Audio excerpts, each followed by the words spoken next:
നിങ്ങൾക്കറിയാമോ, നവജാത ശിശുവിൻ്റെ വളർച്ചയിൽ ഏറ്റവും കൂടുതൽ പ്രാധാന്യം അർഹിക്കുന്നത് ആദ്യത്തെ 40 ദിവസങ്ങളാണ്. ആയുർവേദത്തിൽ ഈ കാലഘട്ടത്തിനെ ശിശു പരിചരണം എന്ന് പറയുന്നു. കുഞ്ഞിൻ്റെ രോഗപ്രതിരോധ ശേഷിയും ദഹനവും മൊത്തത്തിലുള്ള ആരോഗ്യവും രൂപപ്പെടുന്ന കാലമാണിത്. ആയുർവേദമനുസരിച്ച് ഈ 40 ദിവസങ്ങളിൽ കുഞ്ഞിൻ്റെ ആരോഗ്യം സംരക്ഷിക്കാൻ വേണ്ടുന്ന പ്രധാനപ്പെട്ട 5 കാര്യങ്ങളെക്കുറിച്ച് പറഞ്ഞുതരാം. ഒന്നാമതായി നിങ്ങൾ മനസ്സിലാക്കേണ്ടത് കുഞ്ഞിനെ എണ്ണ തേപ്പിച്ച് കുളിപ്പിക്കുക എന്നതാണ്.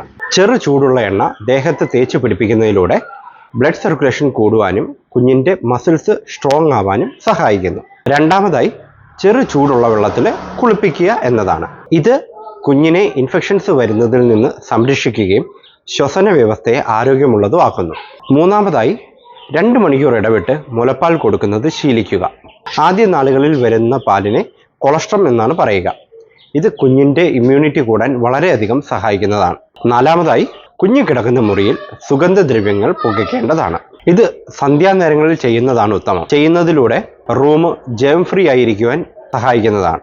അടുത്തതായി കുട്ടി കിടക്കുന്ന സ്ഥലം അവൻ കംഫർട്ടബിൾ ആയതും ചെറു ചൂടുള്ളതുമാവാൻ പ്രത്യേകം ശ്രദ്ധിക്കുക. ഇത് കുഞ്ഞിൻ്റെ വളർച്ചയെ സഹായിക്കുന്നതിനൊപ്പം തന്നെ ബോഡി ടെമ്പറേച്ചർ മെയിൻറ്റെയിൻ ചെയ്തു പോകാനും സഹായിക്കുന്നതാണ്. പ്രസവാനന്തര ചികിത്സയ്ക്കും കുഞ്ഞിൻ്റെ ആരോഗ്യ സംരക്ഷണത്തിനും വേണ്ടുന്ന എന്ത് സംശയങ്ങൾക്കും നിങ്ങൾക്ക് താഴെ കാണുന്ന നമ്പറിൽ കോൺടാക്റ്റ് ചെയ്യാവുന്നതാണ്.